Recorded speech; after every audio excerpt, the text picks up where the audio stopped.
Let's do it. Snack time. Snack Welcome time. back to Shards and Shenanigans. I'm your co-host Kyle. Christopher here, ready for a snack. It's been a week and I'm starving.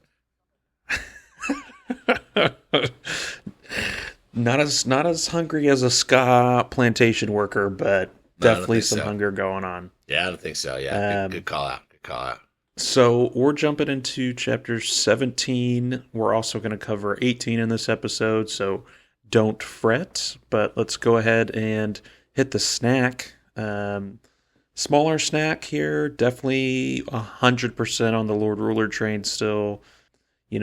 It's very brief. I don't feel like we're learning a lot, but basically he's kind of saying if I would have, stayed in the village he was from, he would have just become a smith like his father, had some sons, would have a family, and that he, maybe someone else would have to carry this burden.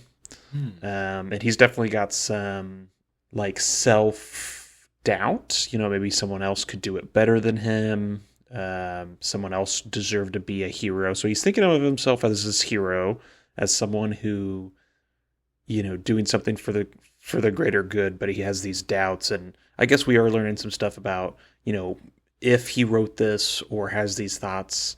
Maybe like if it's current day, 1,000 years after the ascension, Hmm. um, Or when it's coming from. then yeah. So like if it's now, then I would say like okay, he doesn't have a family, he's got no sons. Like that's something interesting. But if it's thoughts that he's having while the ascension's going on, I don't think it's that weird to for someone probably a man who's to not have a family or sons yet. So I don't know yet if I should take this as like he doesn't have any siblings, offspring, family ever, or if this was just at the time. So, Got but it. we've never heard of him having you know Any any sons or anybody else hanging out in Creditshaw. So no? Oh yeah, yeah. Just big inquisitors. old lonely mansion, Yeah.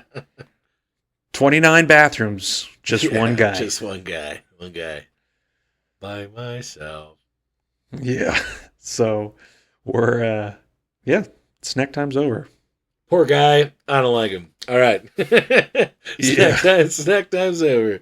Um, let's hear it. All right. Back to Mention Renew, huh? Yeah, 1/7/17. So I really, hopefully everyone's read 17 and 18.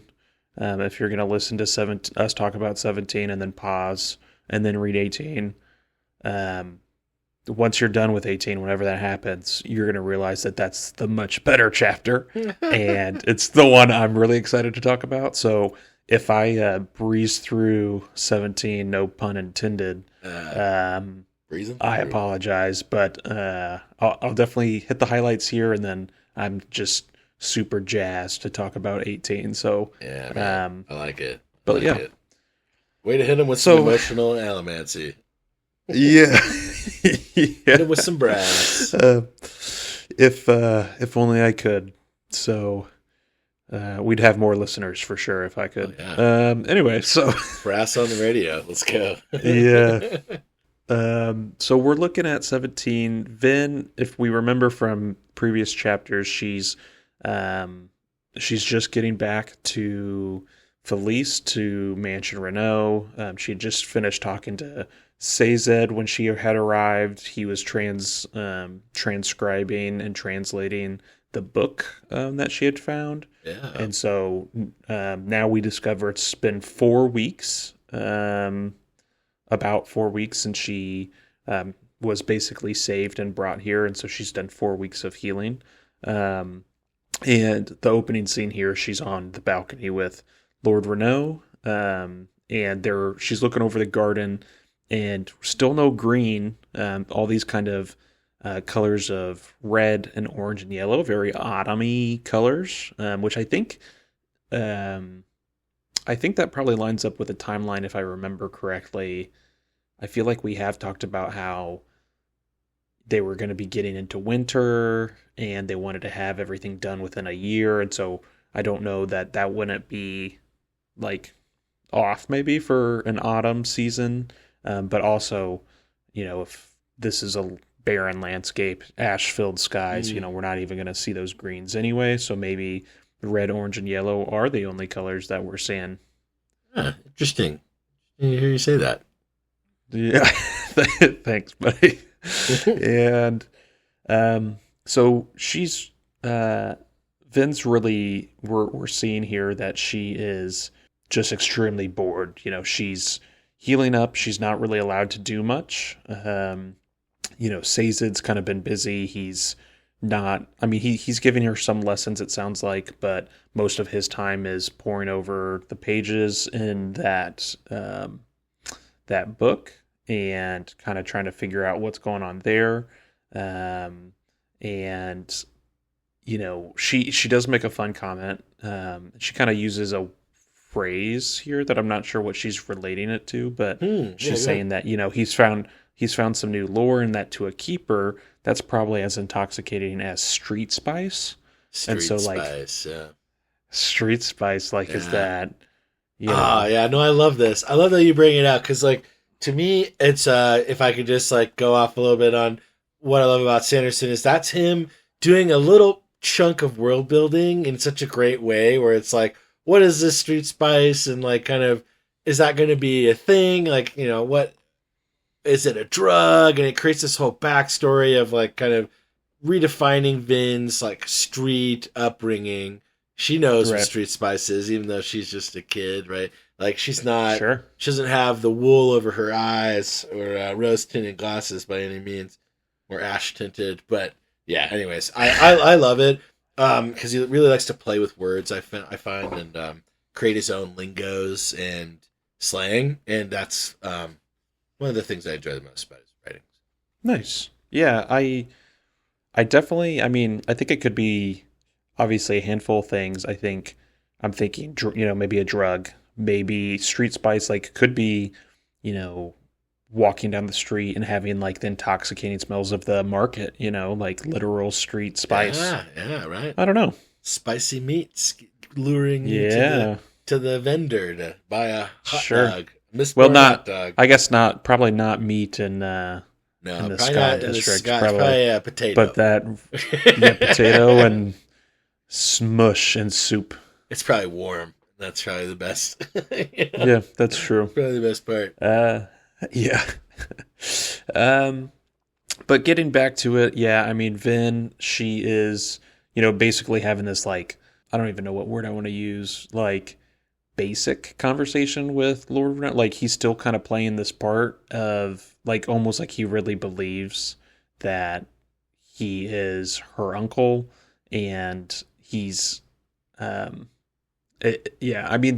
have new servants. They've brought on some other help, some groundskeepers, things like that aren't necessarily part of the crew. The whole theory behind that is, they want to make sure that they don't want to draw too much suspicion by not having any of the other houses, having any kinds of eyes or ears or spies in there. And so basically it's a way for them to kind of control what they're giving out to other people and what those people are seeing. So, in one sense, he's keeping up the act maybe for them, but they're in private right now on the balcony, but he's still kind of doing the whole thing because he's got some unknown affliction that's causing him to be this way. We get a little bit of some geography about Kenton Street. It sounds like that's a place, I don't know, in Felice or maybe Luthadel, where she's, can go shopping. He specifically wants her to get new earrings. He doesn't like the stud that she's got in her ear from her mom. He calls it pedestrian. Yeah, that's really rude. Rude. Yeah. It's so rude. Rude. Thanks. Well, Uncle. He probably doesn't know that it's her mom's, but still, I'm not really trying to defend him that much. Well, he's maybe if he did know, maybe if he knew that it was his sister's, which would be Vin's right. ma, he'd be a little bit, but he would change his That's tune. a bad joke. I like it.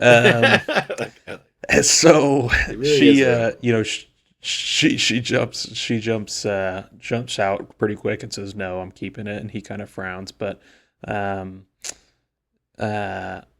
we get a new servant here that we haven't heard of, Tonson. That's a new name highlighted. And some people from Luthadel have arrived and quickly coming up the stairs and out onto the balcony. Kelsier, Breeze, Yeadon, and Doxson. So it's almost the whole crew. We're missing Ham.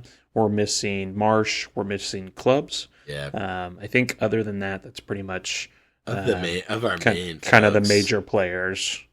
And Spook. We don't have Spook yet. Yeah, right. Yeah. And so Vin is very excited. She's so bored with the conversation with Renault. She's been, healing for 4 weeks. She hasn't been able to really practice any of her allomancy. She's kind of, anytime she does anything like kind of remotely physical, it sounds like she's tearing her wounds back open. I'm on her side, especially the bad one, the one that almost killed her. So she's kind of been just laying low, literally healing, lounging around this manor. And so she's very excited that they're there. And the first thing she notices is that just as they had talked about in chapter 16 with Sazed, that Kelsier is in fact a different person. He has changed after the ordeal in Luthadel at Credicshaw, and he's definitely more thoughtful is the word she uses. And they're kind of going over an update. She's eager to get news as far as what's going on. It seems like everyone's kind of been keeping her out of the loop, just letting her rest, and she's very dissatisfied with that. So she's excited to be having these conversations. She has something fun here. She's saying that like because she has nothing to do, it's driving her insane. And Breeze is like, a lot of people would love to be in your position. And she says they must already be insane, like if they want to be in this position. And Kelsier says, well, they're mostly noblemen, so yeah, they're quite mad. So just some good banter. Not a fan. And, interesting that Yeadon is dressing nicer now. He isn't necessarily in his same like ska work clothes. Kind of what I think he was wearing before. He's not as nice as definitely not as nice as like Doxson or Breeze. But he is in like he's not, he doesn't have soot on him. He's got a nice jacket, some nice trousers. He's definitely stepping into the role more of clearly the leader of the rebellion and someone who should probably have some kind of appearance. Yeah. So right. Just a fun little thing to note. And we're seeing as they're kind of going over how things are going. Kelsier does bring up that Marsh is going to be able to get into the ministry within the next month, basically as a new acolyte there, kind of to become a new obligator, going to try to hopefully figure out how they're going to deal with the Steel Inquisitors. Yeadon's asking, hey, can the army really fight them, the Steel Inquisitors? And he's, asking, aren't they supposed to be immortal? So I don't know if we had heard that term related to them. I mean, we knew that they were strong and powerful, but I didn't know, or I don't remember hearing anybody relay that they think that they're immortal. I don't think so either. Yeah, I think it's the first time we get it. And I mean, we definitely seen how indomitable they can be and, terrifying. So, yeah, it just adds to it. Oh, yeah. The legend's real. The legend's real. And so they move on from that conversation, and Sazed's actually got some interesting stuff to talk about with the book that Vin found, and basically saying that they originally thought it might have been an ancient religious text, but it's actually a journal, and it's a record that appears to have been penned by the Lord Ruler or the man who became the Lord Ruler, which I think if alarm bells aren't going off in your head as a reader here, then all those snacks you've been consuming have gone straight to your hips, because you're like, this is, I think, 100% what we've been reading in our snacks every chapter. Basically, this book is pieces of what Sazed is reading. Right. Yeah. Yeah, right yeah, now. yeah. Like Yeah, that's what the he's snacks. translating. The snacks are the journal. Yeah. Interesting. All right.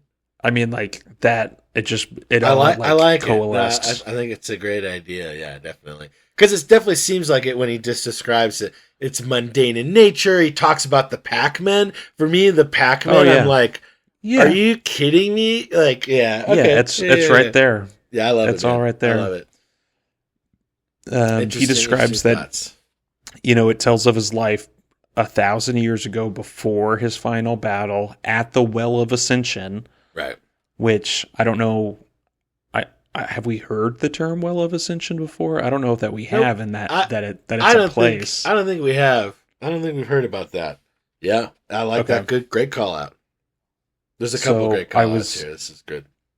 Yeah, it's all good stuff right here. I would encourage people to go back and maybe even reread these couple paragraphs here, just because it's some juicy deets. Yeah, they don't really, I guess, now know how it's going to help them, but Seiza does think that knowing the history behind the Ascension and what the Lord Ruler was thinking could be helpful. And so get another name here, Master Ladrian, which I noticed. I noticed Breeze's last name. Yeah, we get a last name on him, which is yes, great. First time. And we haven't got a first name for him, right? Because like I was just if Breeze isn't his first name, then yeah. Okay, yeah, exactly. Just Breeze, and now Ladrian. Yep, love it. Well, and it's like shows like Says is very proper. He calls you by your proper name. Yes. You know what I mean? Like he's well even though he's part of the crew, he still is a seeker and a terraceman, yes. And this training is like almost ingrained in him in a way that isn't. It's natural, right? Yeah, like it's natural. And so they kind of keep moving through, and Vin's saying, "Hey, I'm ready. I'm ready to go back to work." And one interesting thing I think she says, which she's touched on before, and we've talked about before, she says that like she has to prove that she can still be useful. So she had transitioned. We talked about it from, these people are all crazy. Like I don't even want to be on this crew. Really, I just kind of want to see what's going on. Like almost like I don't need them. I should run away. To now being dependent on getting their lessons, wanting to do good and be of service and of value. And here she's now, she has some fear that these relationships are going to fall apart, and that, whether that be because someone betrays her, like Reen's always taught her, or whatever it might be, she definitely has this kind of innate fear now that like she has to prove herself to them, or they're not going to like me or include me anymore. Yeah. So it's a good transition that we saw like in her in the past, and so we're still seeing that come out here. Right. And fun that she's bringing this up because Kelsier says, "You're the reason we came back. There's another ball this weekend." And oh yeah. Which is, we love balls, and we love balls. They're the best. And she is adamant that she can do it. They're not so convinced. They're kind of looking at her like, we don't know if you can do this. It's going to be dangerous. You're not healthy. And she's saying, my whole life has been dangerous. Like I'm going, and the nobility are going to be suspicious. Doxson says that like she's been missing these for so long. Like she needs to go. Show face. Having servant spies is one thing, but we really need someone in the mix amongst the nobles to get the really juicy info that we want. And but she still has to promise, like they all agree she can go, but she's got to promise not to use any physical allomancy. Right. So, and that's kind of where there's a jump here. It's not a perspective change, just like a time warp. And nice. we're kind of, it's later that evening, and Vin's trying on dresses, and so she's trying to kind of figure out what's going to work for her, and she's going through all these different colors, and we see this side of her that we were starting to see peek through before Credit Shaw had happened, and when she went to that first ball. but she's definitely more more enamored by beautiful things and by letting her feminine side shine a little more. And you know, where first she might have thought things were frilly and unnecessary, like as far as fabrics, dresses, necklines, like all that kind of stuff, she is now reversing course and is starting to really consider all of those things. And that these dresses were beautiful, and they're going to make her beautiful. Like, she's putting a lot of emphasis on the garment itself, and that, like, she's wearing trousers and a blouse or a shirt or whatever. She doesn't think that that's going to make her pop out, or that she doesn't have any natural beauty, maybe even, but that this one thing is gonna make her beautiful, and she's got some desire to be that now. She's seen what it looks like, when she does do that. It's something that she's never done before, prior to that first ball she went to at the Keep Venture. And so I think she's got the bug. And I think so too. Yeah. She's thinking through, and she's like, I wonder if Elland Venture is going to be there. And so definitely haven't seen him since that whole ordeal with him reading the books and kind of giving her a look and all the fun stuff we had a couple of chapters back. And so she's kind of still, okay, she's picking out the dresses, and use a fun word here, Brandon, with gossamer. I had to look that up. Gossamer. So this dress was a bit gossamer, which means I did the work for you guys. A little thin, a little light, a little delicate. Right. Maybe you knew that. I did not. My English is very poor. My wife makes fun of me a lot. I don't read too good. I don't read too good. Well, hey, new word in the bank. Gossamer. Yep. You can use that, and other people won't understand you. Yeah.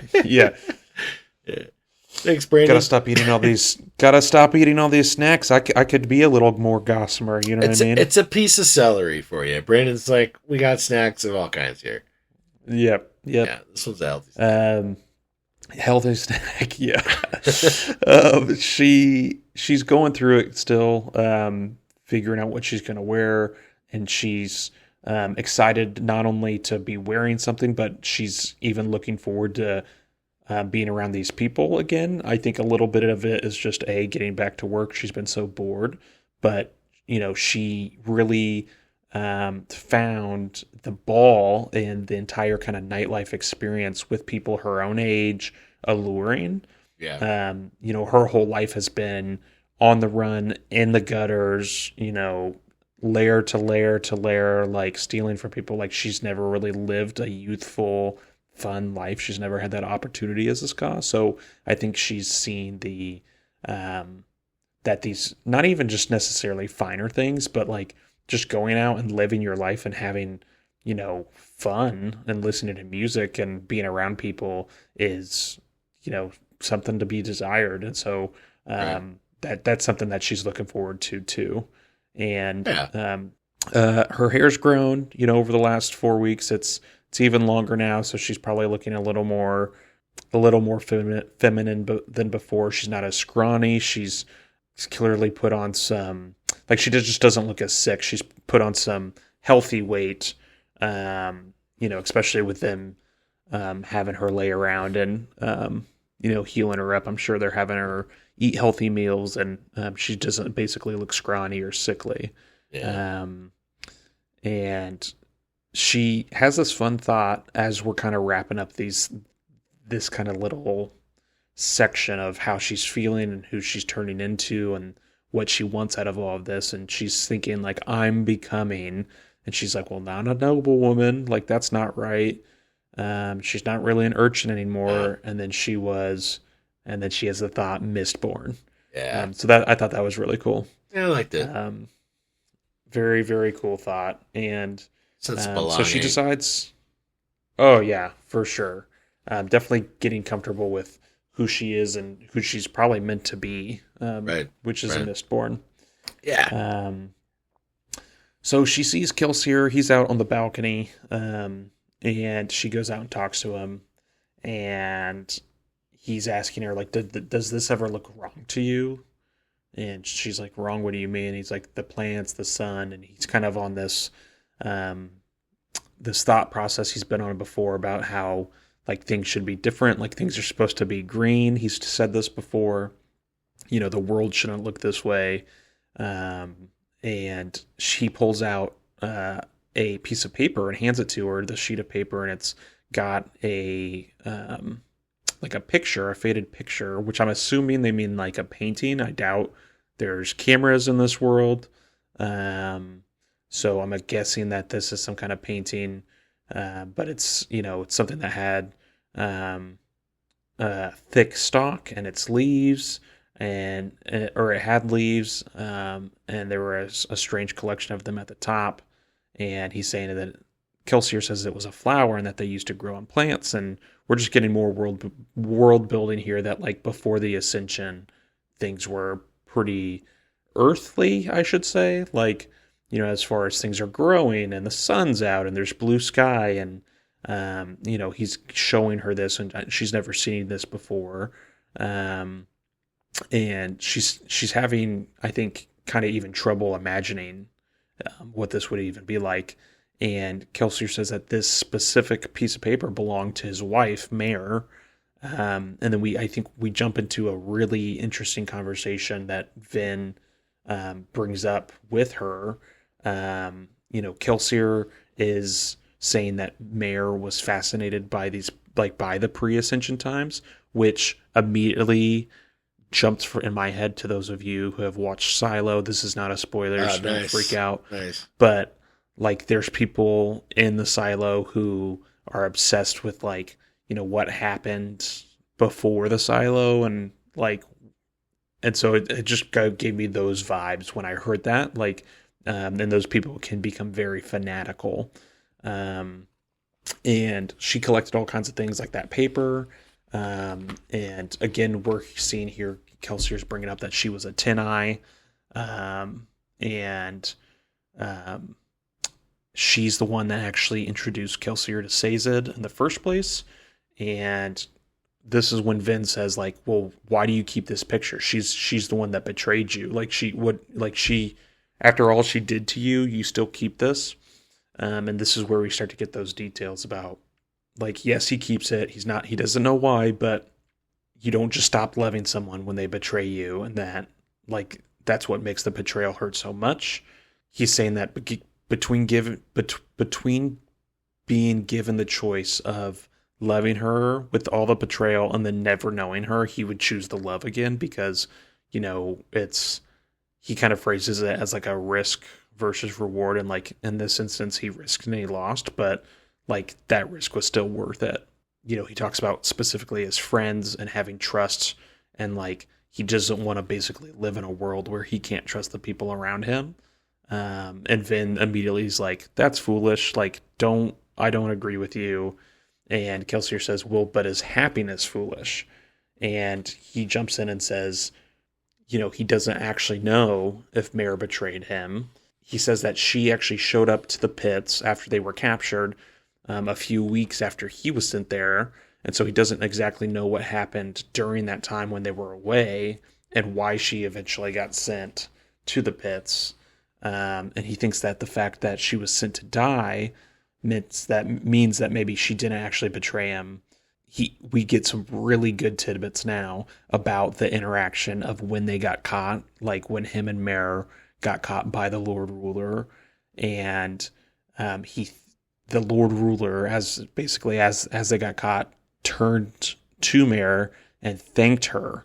He had an eerie sense of honesty, it's described as, of, like when he thanked her for betraying Kelsier. And he's saying that, like, even though that this all happened, didn't betray his love, and that he nearly did die when she died. She was beaten in the pits and died, and after her corpse was taken away, she snapped. And Kelsier snapped.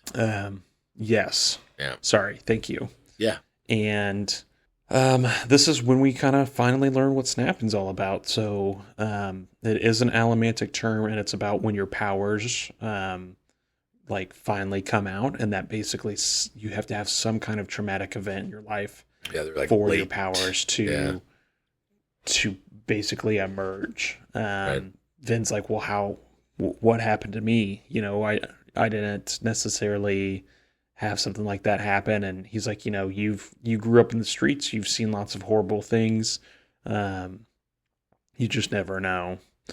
Right. So basically Kelsier finishes us out by saying that while he didn't die, his dream now is to see her mayor's wishes fulfilled. And he kind of wants to finish what she started and see a world like back to pre-ascension times with green plants, no soot in the sky, better for the ska, all that kind of stuff. Kelsier says that, so a decade and a half ago, they were first married, and him and Mare specifically wanted children, and he did not agree with her. He basically wanted to be a thief, and he didn't have time for kids in his eyes. And he's glad now that he didn't have kids because he thinks that the Lord Ruler would have probably found them and killed them. But he does say that he now wishes he did have a piece of her, Mare, with him. And he says maybe a child, a daughter perhaps, with Mare's same dark hair and resilient stubbornness. And so, I think for me that translates to Vin almost. He's kind of taken her on in my head as this almost daughter figure, someone who he can mentor and care for and love even. And someone that will remind him of Mare and her sacrifice and her death, and someone to remember that what is all this for.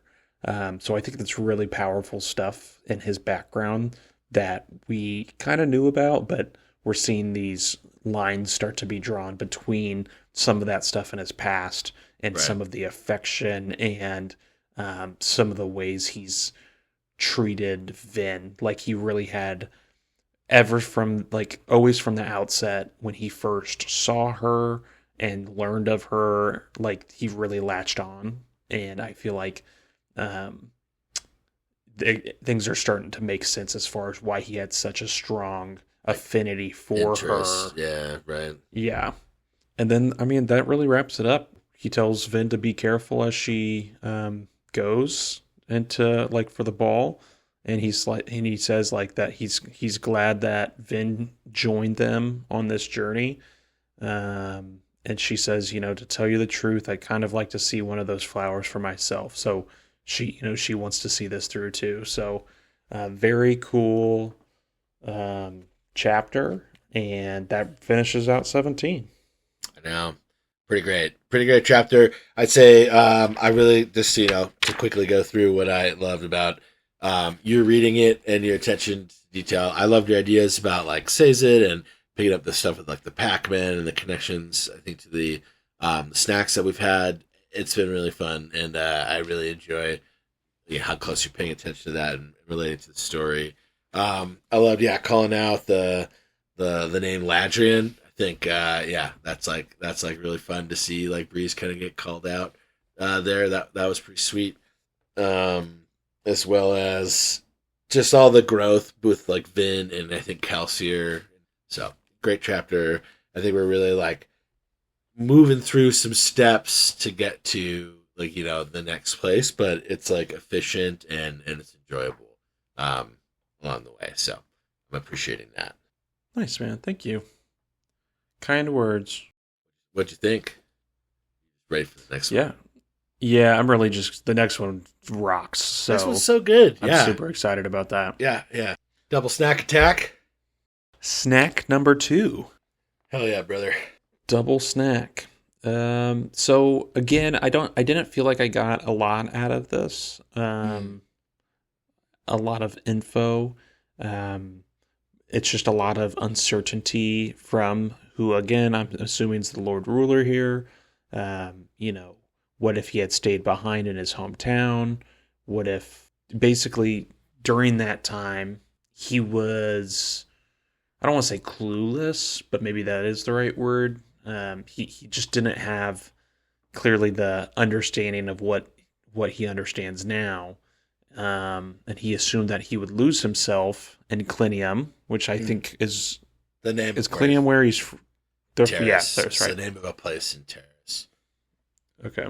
Yeah. Or like a place or like a civilization. I don't remember right off the top of my hand, but like, yeah, something. Okay. And so it's the name of a language, Clenny, right? The book's written. Yeah, right. That's true. Which is another link to you know what you were thinking before. Oh, for sure. No, you're good. And so he's basically saying here that anonymity is lost to him forever. You know, so kind of some rambling thoughts from him about like, if he would have stayed in his home, he would have been dead, and that he would have sought a life of indistinction if he would have stayed, and that he's understanding now that anonymity, being nobody, is not his path in life. And that's kind of the snack, man. To be honest, I'm spitting this one out. It's not my favorite snack. Yeah. Took a bite, didn't like it. Too healthy. Going back in the trash. Yeah, no, I dig it.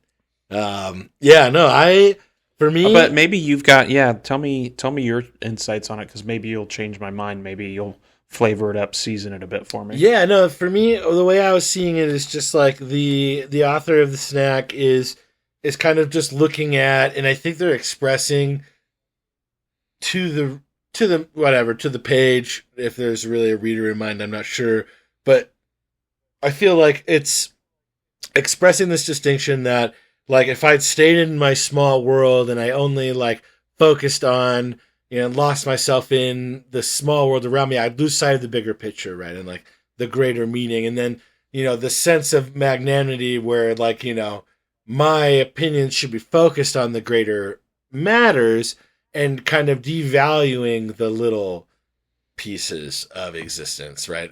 To like the fact that, you know, lose myself in Clinium, whether it's a culture or a town, you know, you lose yourself in your own like kind of small universe versus, you know, this idea that you're one for all or bigger than yourself. Yeah, that was like kind of how I saw it. And for me, I say the first time I read it, absolute, yeah. I think I spat it right out too. Didn't get it.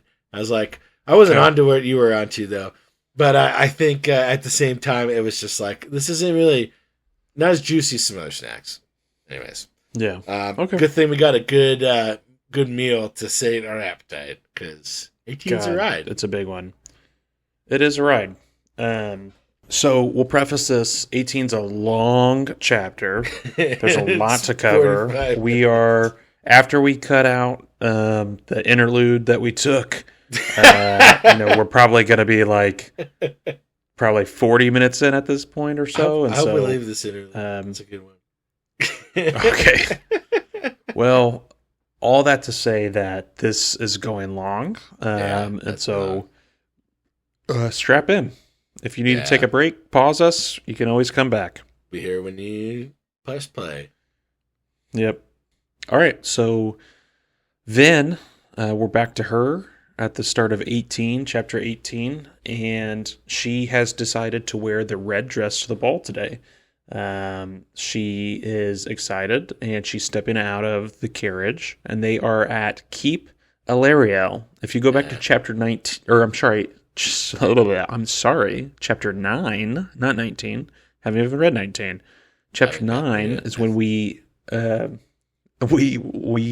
listen and or hear or see the list of houses, like the noble houses in Luthadel and their strength. Like it's a list of. We're on the chalkboard right now. Kelsier in the den, Cayman's lair. And so Alariel is third in the most powerful rankings, And so just wanted to kind of throw it back to chapter 9. That's great where you call can out. find that. Yeah, good link. And so this keeps smaller than House Venture. They're not the most powerful house, but it's also not the least powerful house. So not as big, not quite as big, just a bit smaller, and they have their own private, separate party room. And so obviously Vin's feeling nervous. She's thinking that all these other women are a lot more beautiful, that even their gowns are a lot more, have more frill and a lot more going on. They've got longer hair than her. They're all wearing heels. She's just wearing flats. So she does have some apprehension. But Sazed's like, hey, remember heels, you gotta learn to walk in heels. Like, it's not something that you're gonna get overnight, especially if you want to be dancing at these. You can't just do that in heels and never have worn them. I thought that was kind of an interesting thing that Sanderson added in here. And she does have the good thought here where she kind of gets some confidence in the fact that they're not seeing Vin, they're seeing the Lord Lady Villette, and that she is supposed to be new and uncertain, and it's going to make sense that she's a poor dancer and all these different things. So she kind of, I think, lets the dress up side of it and the costume and this persona that she's donning kind of come out here, and she kind of rides the confidence that that's given her, which I think is really cool. So they go into this this hall, and it's a sunken dance floor, and then there's these two rings around it, one upper level, the next level up from the dance floor, and then a set of tables, and then one up from that. So kind of 3 levels progressively going down to this dance floor in the middle. And so they grab a chair and a table, and Sazed reminds her that men are going to ask you to dance tonight, and that you're going to accept their invitations. You're going to need to dance. Basically we are working our way up, right? Tonight you're going to dance. Then once you start dancing with guys, they're going to bring you into their groups, and you'll be able to go sit at their tables and talk, and then you'll be able to kind of just work your way up. And she's having the thought as she's looking around the room, he's probably not here. And of course, who were we thinking of? Ellen Venture, the guy that she doesn't even know that she's smitten for. And, she's thinking, oh, he avoids balls. That's what he told her, right? And that if he were here, he'd be off on his own, and then next thing we know, smack right on the table, bunch of books. Who is it? Ellen Venture's pulling up to read. What a coincidence. Yep. Just as she was thinking of him, he pulls up, sits down, drops his books on the table, leans back, and just starts reading. Doesn't even say anything to her. And we're seeing this, the cat and mouse game here. And I don't know, as you read this chapter, you obviously, you all should know this since you've read it by now, hopefully. But these teeny boppers and their love, or I shouldn't say love, but the teenage angst and the cat and mouse games, and I don't know what it is. Maybe I need to start watching teenage rom-coms, because I'm here for it. It is my favorite. It's good. I think you read so well. Yeah, it's so it's good. Fun. It's fun. Yeah. It's and fun. I mean, yeah, just because we're about to get into it, just Sazed. Oh, not about this oh my at all. God. I just love it though, from a scene, just sitting there watching it, and I'm I'm wincing when Sazed is mentioned, because it's killing him. He's no. Oh, he hates it so much. I know. He's so instant frown. Yeah, I love it. So he's not about it. Sazed's not about this, but so Vin's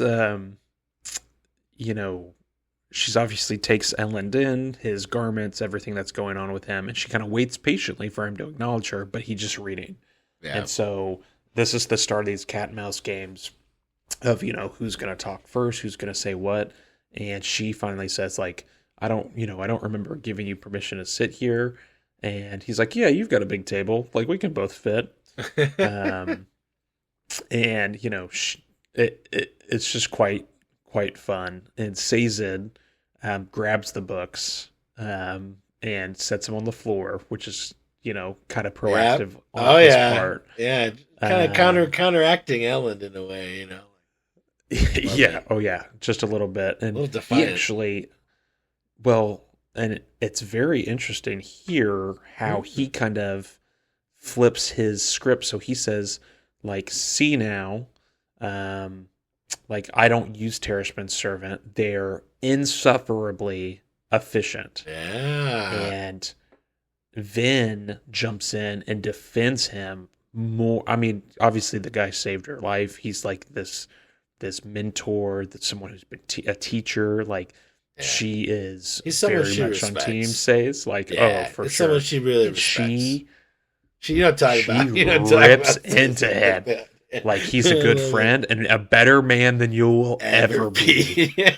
And Ellen does not know what to do. Like, he's like, I'm sorry, but he does admit wrongness, which I appreciated. You know what I mean? Like, yeah, I appreciated that.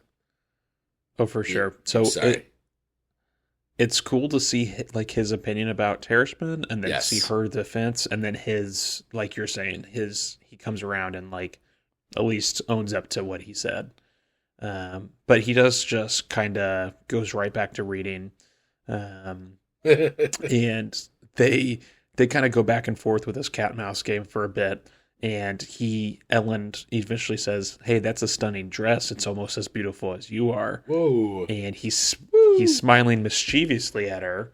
And Vin's having the thought of like he's only making these comments to get a reaction out of me. Right. And so she's starting to pick up, like, this is all a game. He's not just, whether he thinks she's beautiful or not, he's obviously trying to either get under her skin or, he's got some kind of ulterior motive here. So, right. So continue to go back and forth. Vin's asking about why he's at the ball alone. And he's saying that he's not alone tonight, that the lady Stace Blanches, or Stacy maybe with an S. Obviously there's a S at the beginning of Stacy. I know, guys. Second S, okay?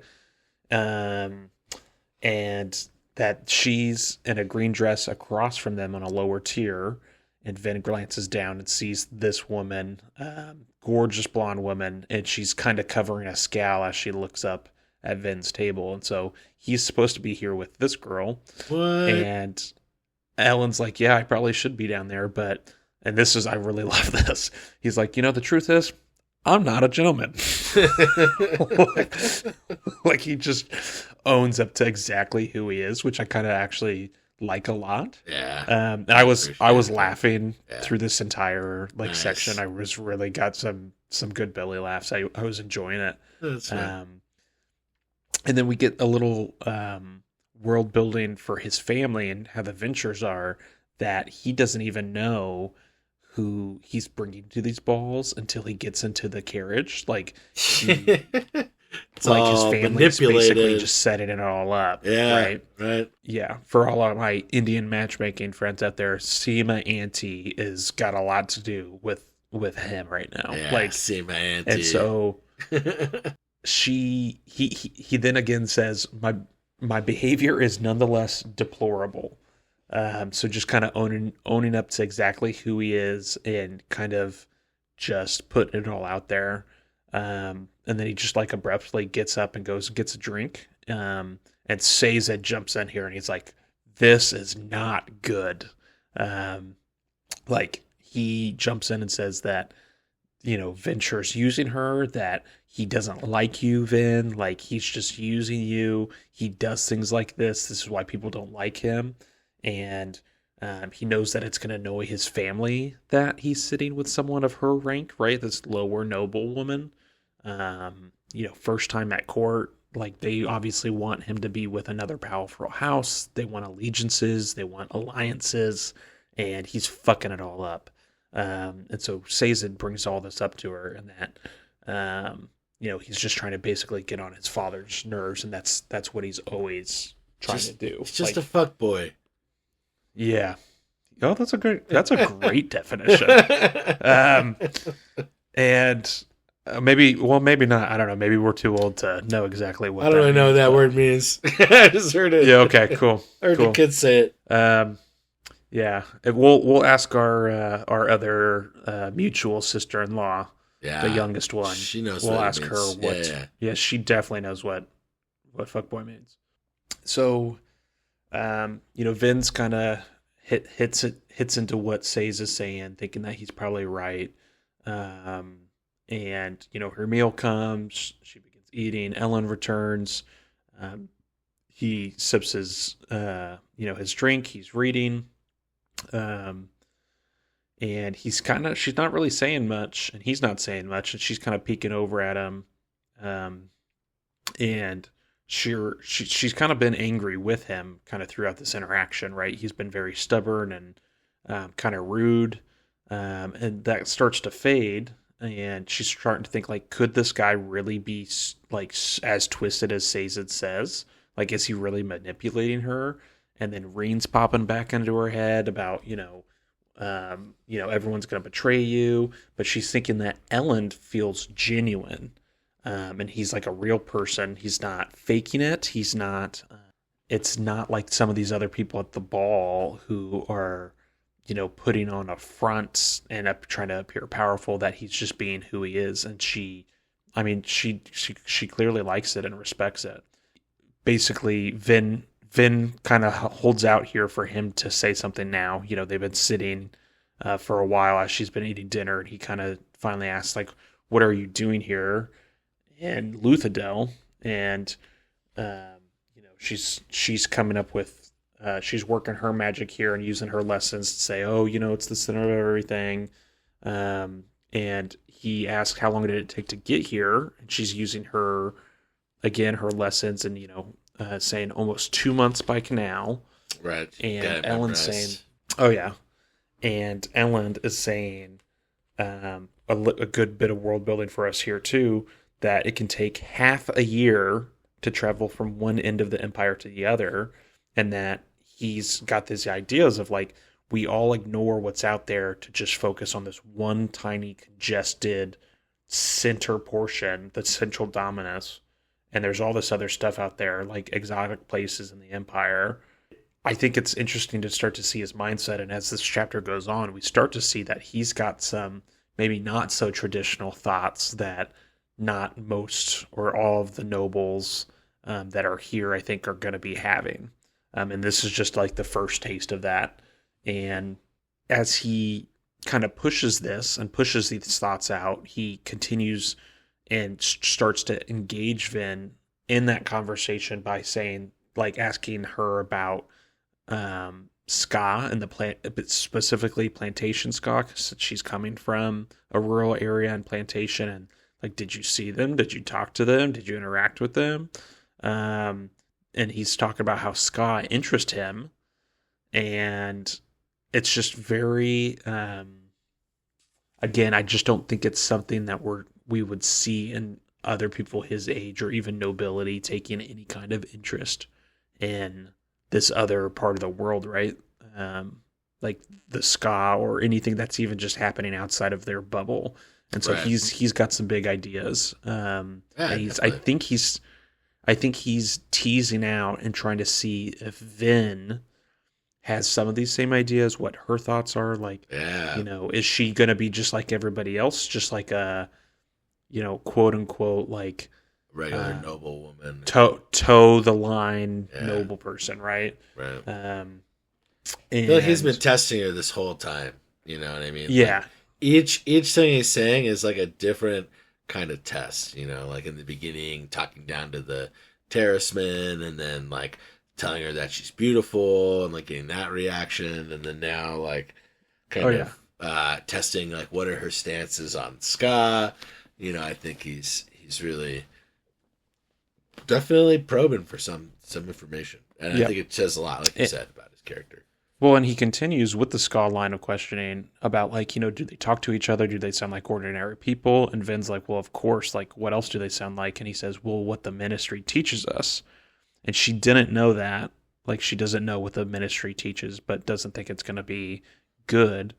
And she goes, I make it a rule to never completely believe anything the ministry says. And this is when Ellen cocks his head and says, you're not what I expected. And so I think this is her first, whether she should have said this or not, if she's trying to, really fit in here. But Vin's coming out here actually as opposed to Lady Villette, right? Yeah. But he's intrigued. Right. He definitely likes that. Yeah, for sure. And, Vin kind of gets back on track and thinks like, hey, okay, how should a noble woman respond to these questions? And when she does, she kind of course corrects and says something about how like they're just ska. Ellen seems disappointed, and she's asking, well, why are you interested? And he kind of changes the subject and is like, no reason. And he kind of opens his book back up, and he ignores her now. It's like, oh yeah, you've got some suitors over there wanting to dance with you. And so he kind of like her. Oh. Her playing the part kind of shut down the interest that he had. Like at first I think he was thinking like, oh, she's different. And then maybe he's thinking, oh, maybe she's not that different. Maybe she is just like everybody else. And clearly that's not what he wants, right? Like he doesn't want, Books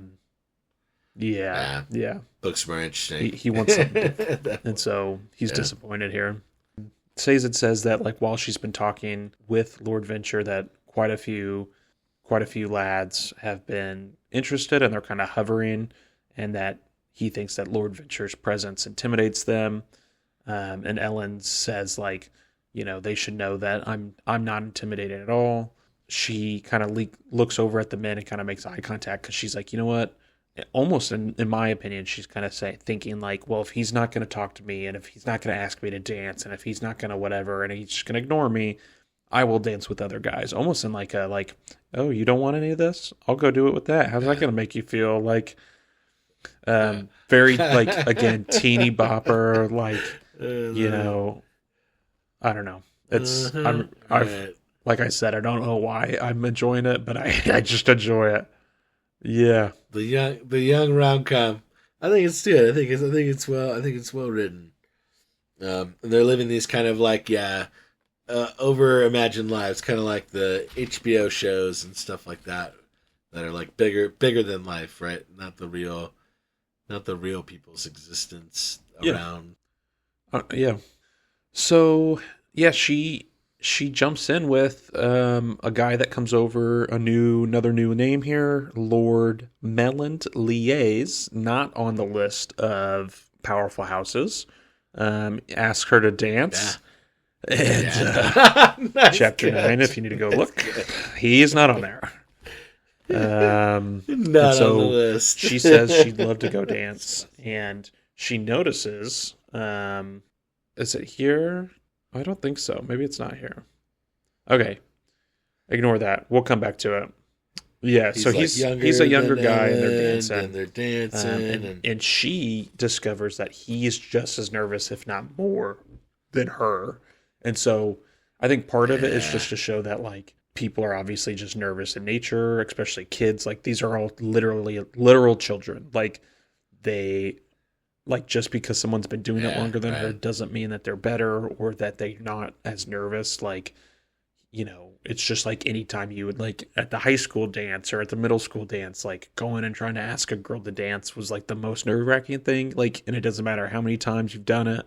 Like, you're going to be nervous about it. And so, but then we do get a little bit here that it's not only that this kid really is of a lower stature and, like, he probably hasn't been in the circles very much and doesn't really know a lot.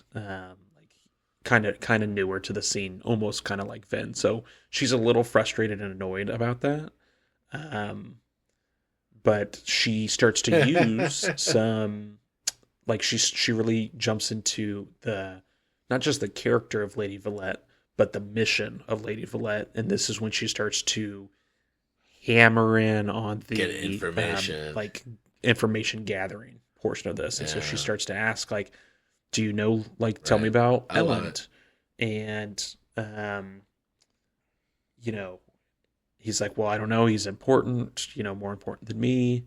And, you know, he's saying that Venture's an extremely influential house. And Vin's asking, you know, why does he ignore everybody? And he kind of shrugs. And he's like, well, you know him better than I do. And so this, I thought, was a very interesting way to, and very clever. She just comes up with this whole backstory, and I did not know how this was going to go. But she was like, you know, oh yeah, like he's a friend of the family. He's watching over me while I'm at court. Like he's not a threat to you. Like I'm not with him at all. And like this guy kind of perks up and he gets a little excited. He goes, oh, like I didn't know that. Like I didn't know he was a friend of the family. And I just, when I first read that, I was like, oh, that's a ballsy move. Cause like I didn't know if she was going to tell him or like, you know, how this was going to go. Well, she has this thought where she's like, didn't Renault say that he met Elend once? And so it's like based off of a question. I think you're absolutely right. Like very risky because it's based off a thought in her head that's a question, but she just dives into it. And another part I really liked where she's really working the guy, I feel like in a way. She senses that he's like, I don't want to say weaker, but I think so in a way of that she's able to like kind of use him for what she's looking for this information. She says, don't focus so much on the dancing. And she kind of is like, this dude sucks at dancing. Like, just stop focusing on that. Relax. You know what I mean? Relax. Cause like you're going to tell me information. And so, I was impressed with, she's crushing it with Vin, you know, in this situation. She's like, not only am I going to get my personal goal of like kind of sticking it to Elend for just being, you know, a little annoying boy, but like also I'm gonna get stuff done for Kelsier because I want to be a part of this team. I want to have value. You know, like she's got her eyes on the prize. Oh yeah, and enjoys her distractions. she really is crushing it. And she's asking this guy, you know, about Elend, and he says that the Ventures have all been quiet lately ever since the attack on their keep several months back, which we do know Kelsier was behind that. And he's saying, this kid's saying that no one tells him anything. Again, he's, you know, pretty low level. And he's just kind of jumps the subject. He's like, you're very good at dancing. Like, how many balls, like, did you attend? He's like, you're so graceful. And he goes, you're not anything like Lady Shan said. And he kind of stops and jerks and does like realizes he said something he shouldn't. And she's trying to get out of him, like, who's that? Like, what are you saying? And he's like, nothing, you know, nothing. And she thinks, okay, I need to remember this name. I need to remember this person. She tried to get more out of him, but he doesn't really have much more. And so like the dance ends. And she didn't really discover what she thought would be much use to Kelsier, but she's excited that starting with him, she's going to hopefully be able to work her way up to kind of more powerful parties, more powerful people, and kind of, you know, get the info that she's looking for and that he's looking for.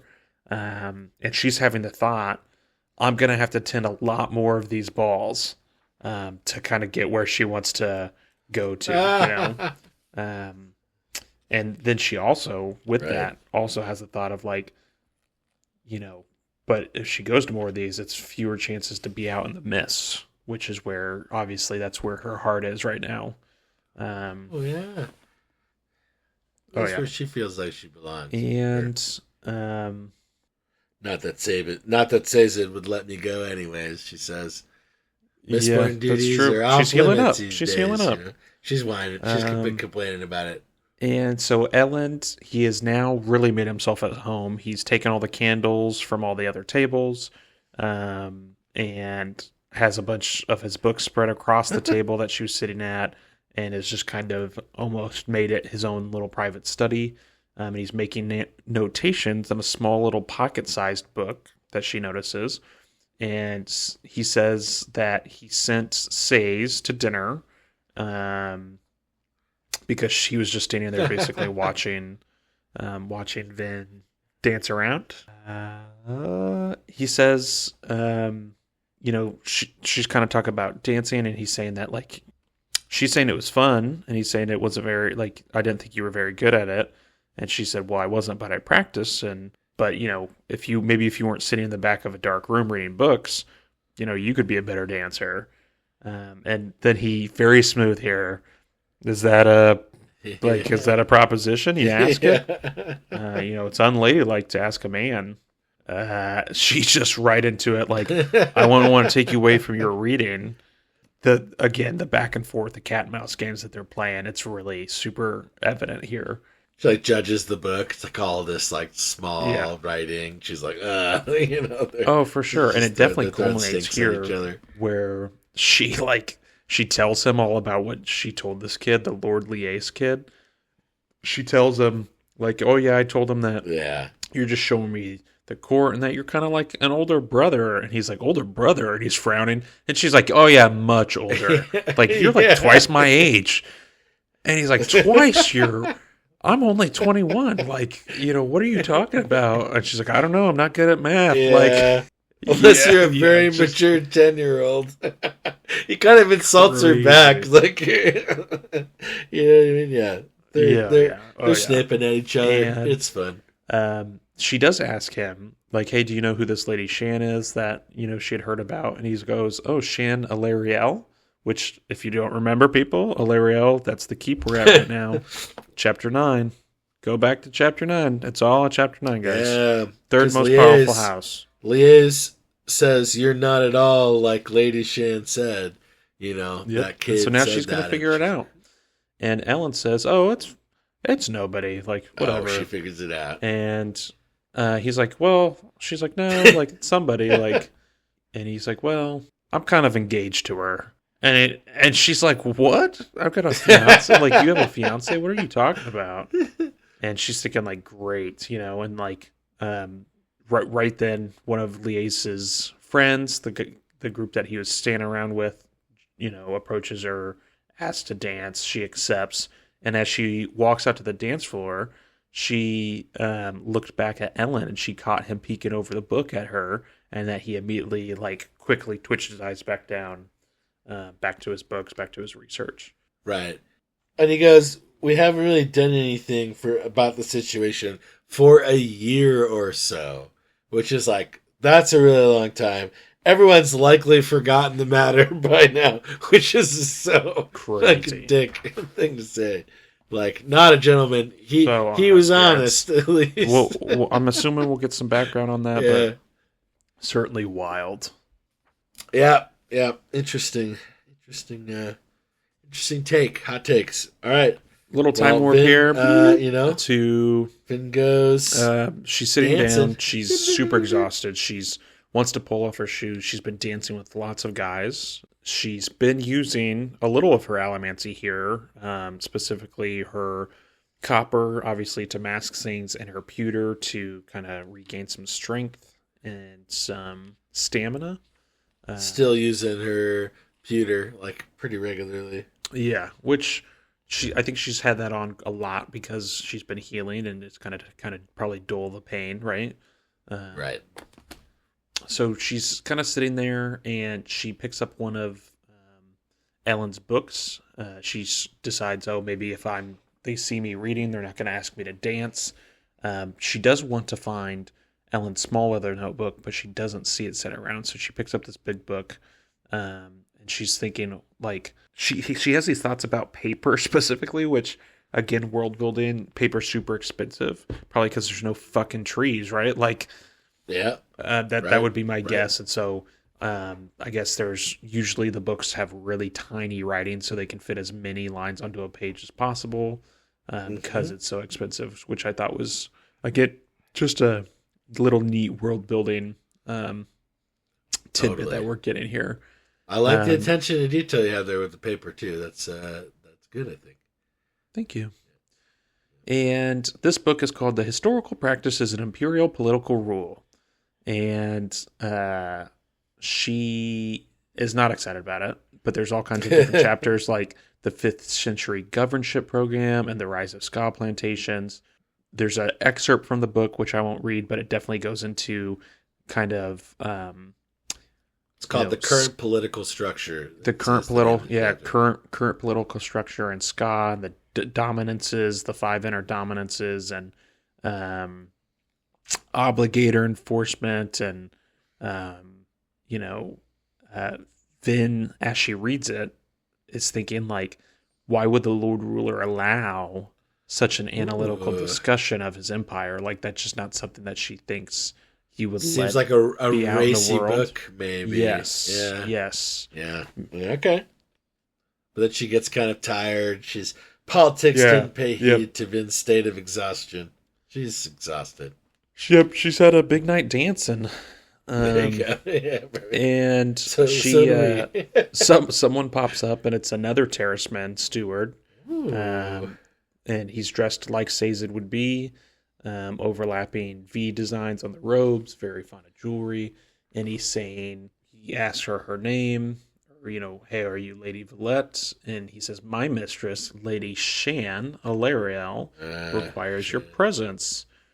And again, guys, chapter 9. You got to go back and look at these things. Chapter 9. Alariel. Alariel's the 3rd most powerful house. Shan Alariel's probably in line to take the throne in this house, right? She's the youngin'. Where are we at? Also, where are we at right now, guys? Keep Venture. Alariel. Not Keep Venture. Alariel. That was fucked up. Keep Alariel. I'm tired. It's late. Beep. You're good. Keep Alariel. And that is also, you were right, Ellen's fiance. So a lot going on here. Yes. Oh yeah. So she goes like it. Finn goes, no. Doesn't like how it was presented. So she goes over. There's a bunch of ladies there. As she's walking up, the Shan is like, excuse us, and all these girls like, go off in a hurry. It's very Mean Girls, like Gretchen Wheeler. Yeah, like definitely vibes, like Mean Girls 100%, dude. The total vibes I'm getting. And she's like, oh, you may sit. And so Vin thinks, oh, like, I feel like a ska again. Like, I didn't know that noble people treated each other this way. And the Shan just goes right into like, oh, you're in a great position here. And she calls her child. Too. Yeah, child. Analyzes her. And Vin's like, well, what do you mean? And she goes, address me as Lady Shan. And I was like, damn, or your ladyship. Or your ladyship, yeah.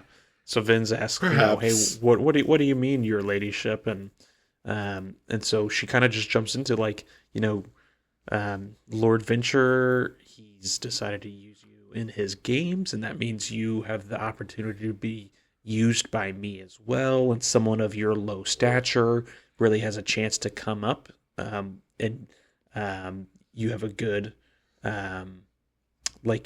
you must see the importance of being useful to your betters, she says. And Vin's like just completely dumbfounded by this rhetoric. She was not expecting this at all. She's like, maybe if you do well, you can join my retinue, and you could learn a lot from us. And she starts being like, oh yeah, look at your hair, look at, you look so scrawny, like you've had a disease, and being a noblewoman here requires perfection and not that, waving at Vin. Ooh, and it's just like crazy. What a mean bitch. Yeah. Yeah, dude. For sure, man. And Vin's like, well, what do you want from me? And then corrects herself. What does her ladyship want from me? Because Shan said, you really are a dull-minded thing, aren't you? So Vin corrected herself and said, well, what does her ladyship want from me? And she's like, well, I'll tell you eventually, like assuming Ellen's going to keep you around. But for now, tell me your conversation with him. And as she starts to feel something wrong in her. Vin does, and she realizes that because of Breeze's training, she notices that Shan is soothing her. Perhaps trying to get her to talk more. So we know that she's at least a Mistine. She has the soothing ability. Could be a Mistborn. Now, most Mistborn would normally use their copper, but to mask it, right? But maybe she doesn't feel like Vin's a threat, or who knows? But I just say we don't know for sure. All right, and we know she's at least a Mistine. That's for sure. That's what we do know. That is what we do know, and we're just going to focus on what we know. Yeah. And we know that Shan's Terraceman is coming back from the kitchens, but he walks over to the table that Vin was at, and he starts to flip through Ellen's books and poke around. And she's thinking, like, well, whatever he wants, like, I can't let him find it. And kind of is feeling defensive for Ellen. Protective. And she jumps up and it's like, oh, I have to go. I'm so sorry. And Shan's like, child, there's no need. And she's like, nope. And just cuts her off and runs, basically. And this Terraceman's good. Like, he sees basically Vin take only a couple steps away from Shan's table, and he continues on, and she gets back and she doesn't notice anything out of place necessarily. She doesn't really think that he took anything, or maybe that he didn't leave anything, but she does find a small book beneath one of the other ones, and that this one was closed. And she had seen Ellen kind of looking at this specific, or at those other books that were open, but this one was closed, and she doesn't remember seeing him open it at all. She slides it out, and it's called, or the title, the spine of the book says, Weather Patterns of the Northern Dominance. And she's kind of frowning, thinking, like, what a stupid, like, who cares about that, right? No author listed, no title page, and it just starts with text. And this is very interesting text, talking about the final empire and how basically that the empire is plagued by these colossal leadership errors. There's been these big mistakes, and that you can't really find them. They've been covered up, and that they only can be found in the metal mines, which we do know that metal mine is something that Sazed has or uses to remember all his shit in his brain. Yeah. And so they can only be found in the metal mines of ferrochemists. Yeah, ferrochemists. Yeah, ferrochemists. So that's how I pronounce it. That's a new term. Never seen that. Big capital F new term. And I don't mean fucking. I mean it actually has a capital F. Ferrochemist, capital F. And so we don't know what that means. Or it's on pages of banned text, which this text kind of seems like it probably is a banned text. I mean, it's probably not about the weather patterns of the Northern Dominance. I really don't think so. Yeah. And, there's blunders in the past, like the massacre at Devonex, and the Deepness Doctrine revisions, and the relocation of the Renates people, and all this stuff. It talks about how the Lord Ruler doesn't age, which is undeniable, but that this text shows that he's not infallible, or that he's in no way infallible. Hopefully I'm saying that right. He is by no means infallible, is what it says. Yeah. And that, beforehand, before the Ascension, there were kings and emperors and warring tribes, and that people would think now that you have one main person running everything, that there'd be stability and enlightenment, and that's not the case. And it's his most grievous oversight, the Lord Ruler. Very, very damning book and text. And it's very interesting, based on all the questions that Ellen's been asking, that he is reading this, and he even has it in his possession. Right, yeah. Seemed like a bad book for the head of the most powerful family's child to be showing up at a party with and leaving unattended, right? She's by herself, like, reading this book. It's wild. Fuck boy. He's an idiot. Oh, what a fuck boy. Whatever that means. So as she's finishing up, she's having all these thoughts of, like, what's he doing with this book? why would a powerful nobleman like him have it? And she feels a hand on her shoulder and she jumps around. And Ellen's like, whoa, like, did anyone ever tell you how jumpy you are? Like, calm down. And they jump into some conversation, and she's saying, he says, like, did you enjoy the book? Which was the first book that she was reading, the one that was already open, not the small one. And she's like, no, it's boring. Like, I'm just pretending to read. He's like, oh, like that's clever. Like, your cleverness is coming back. And she's thinking, well, maybe should I tell him about Shan? Should I not? And she decides, no, not until I talk to Sazed. He's saying, they're talking about dancing again. She finally asks him, and I think this is something she's been wanting to ask him for a while, is like, why are you so intent on avoiding your duty? He's obviously sitting here reading. He doesn't want to dance. He's just looking at his books. And she finally asks the question of, like, why? And he's like, this ball, it's just a distraction. It's a waste of time. It's just fluff. And he says, women, because she's like, what about the women here? Are they always too? And he says, the women are like thunderstorms. They're beautiful to look at, and sometimes they're nice to listen to, but most of the time they're downright inconvenient. Yeah, right. Oh, wow. Yeah, totally. Well, you think he's talking about, probably, you can have a guess. Oh, yeah. She kind of sees a slip up at the edge of his lips, kind of a smile, and she smiles and says, you're saying these things to provoke me. And his smile widens, and he's like, yeah, I'm charming that way. Like, that's what I do. He's like, don't let me trick you. He kind of gives her some advice to, like, don't let her or let them, the other noble people, trick you into taking yourself too seriously. It's not worth the effort. And he says, like, let's not let months pass between balls that you attend in the future. And then he pieces out. But before he goes, I did miss this. He grabs his book and he goes, who knows, maybe one of these days you'll actually get me to dance. So kind of a little flirtation, I think, there as he walks off. And he walks off with two other guys. He kind of meets up with them on the other side of the dance floor, and they walk off chatting. Sazed walks back, and she asks him, hey, who are these guys? And one of them's Lord Jastes Lacal. Jastes, yeah. Jastes. He is, guys, chapter 9. Sure. Chapter 9, guys. Chapter 9. Check out chapter 9. Check it out. The Lacal family, 5th, baby. Numero 5. Ooh, Cinco. Number 5.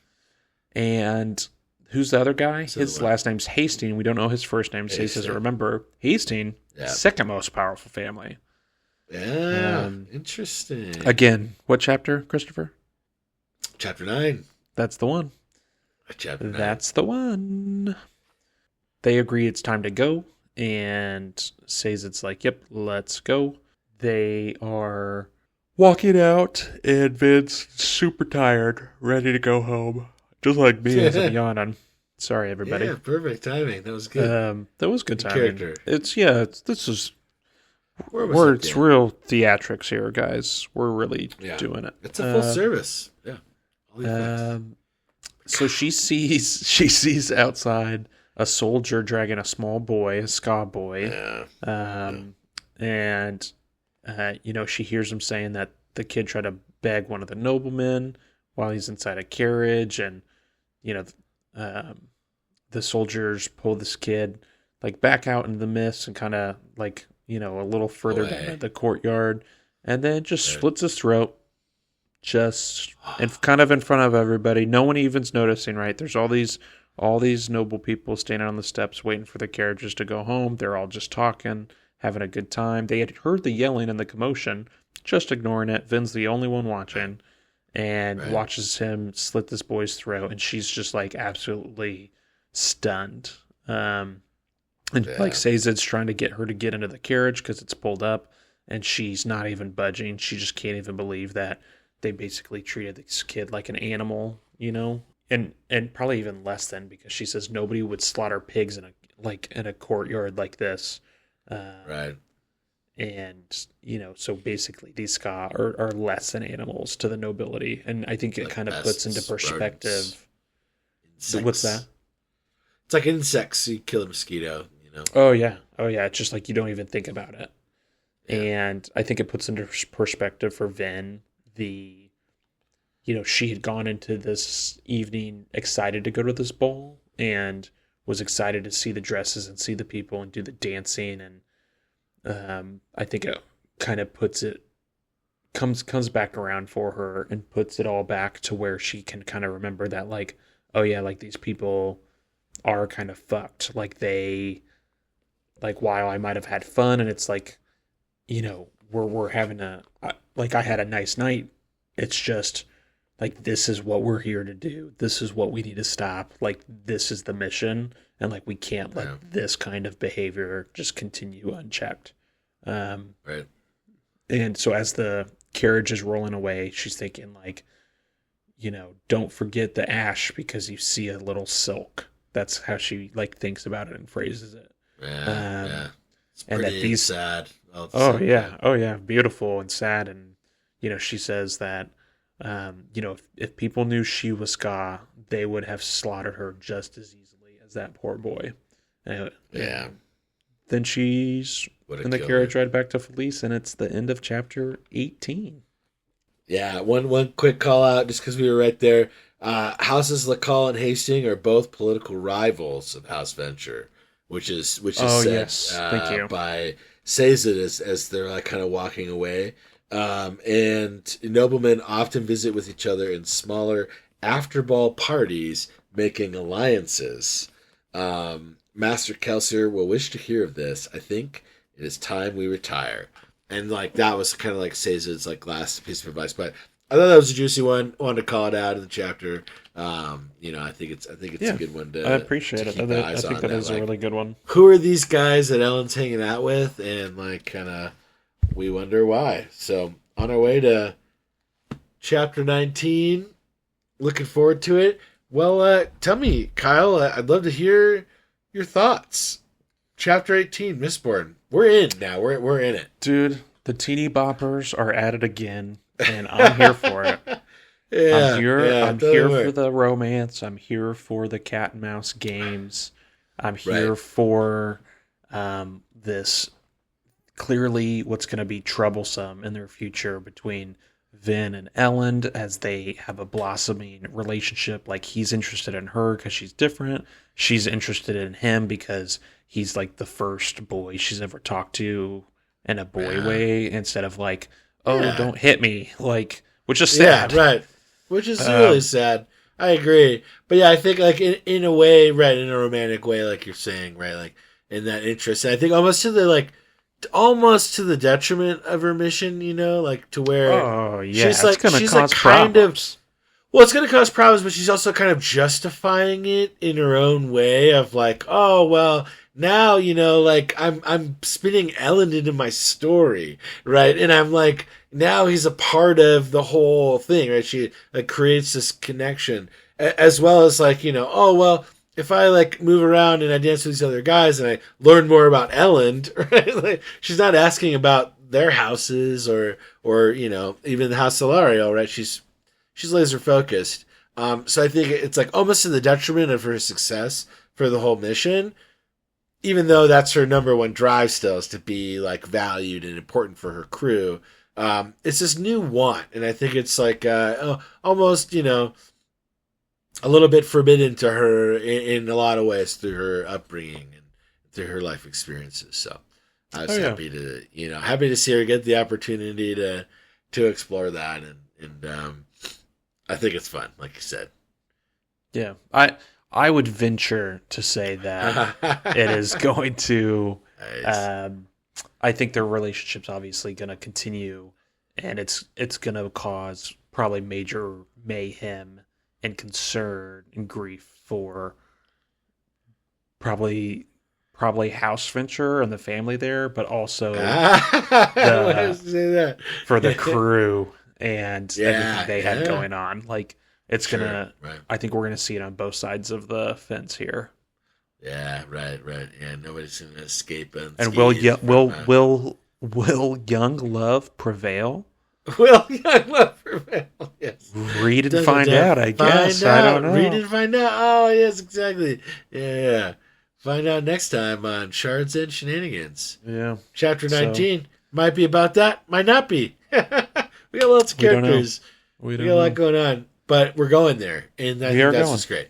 Yeah. The story's really cooking. I think, I don't know. I have a great time with these scenes. They're a lot of fun. And I think, yeah, showing off a different style, less of like world building, more of character building, and really some great character development and discovery, right? Like, who is this Ellen person? Not really who we thought he was, I think, but up until this point.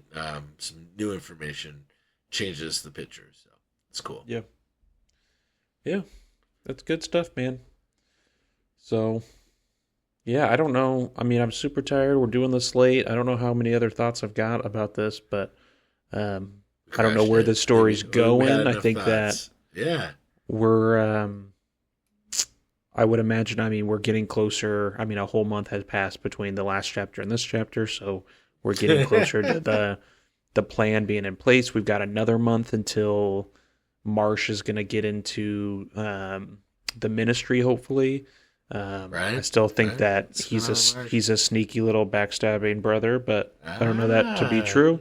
We will see. That's a thought. So we'll kind of see, I guess, what happens. I do want to see, Vin's supposed to be studying with some of the other people from the crew. Like, Kelsier doesn't have time to do all the stuff he needs to do and give her all these lessons. And some of these dudes are probably better at their respective metal. And so I was excited and I am excited to see that continue and see how she develops her skills with some of these others and what kind of shenanigans they can get into. So let's go. I think that's some fun stuff to look forward to as well. So all right. Love to hear it. Well, great chapter, Kyle. Thanks for reading with me.